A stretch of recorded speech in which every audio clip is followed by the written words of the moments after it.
guys, this video is about bonding and bonding plaster. Bonding is an undercoat plaster and it's used for a lot of different things. Its main purpose is really to build out heavy plasterboard where like around a door frame or such. Also for fireproofing. It's excellent for fireproofing. This video here's not just about all things bonding's good for, but also between Carlite bonding and Thistle bonding, and which one I think's better, and I'll give you my reason why.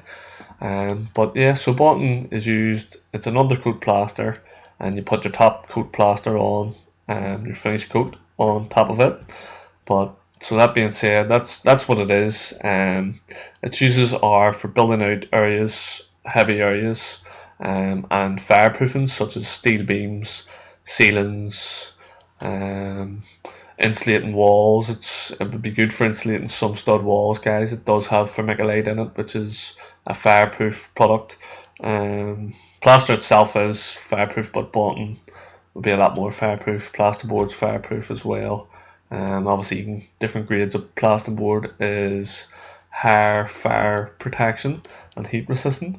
Same as actually screws as well now, but I'm getting a wee bit off topic there.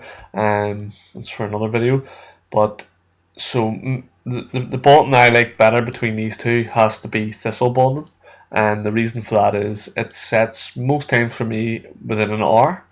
It sets off for me when I'm doing ceilings or building out some internal walls.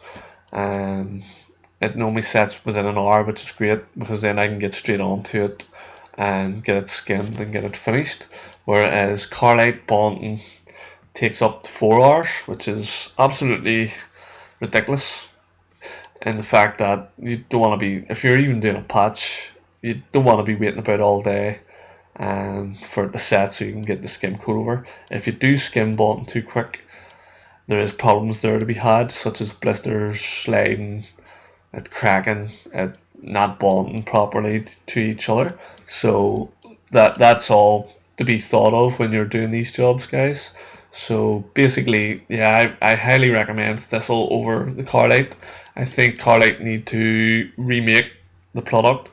They can obviously have the same one, but I think they need to do what they did with their finish and think of a faster set one would be great. I can't remember if it was Thistle or Carlite that actually had an easy spread bonding one time, and basically all the vermiculite pellets in it were basically round, and all the bits in it were round, and it just spread like very nice. I know people put finish in with their bonding.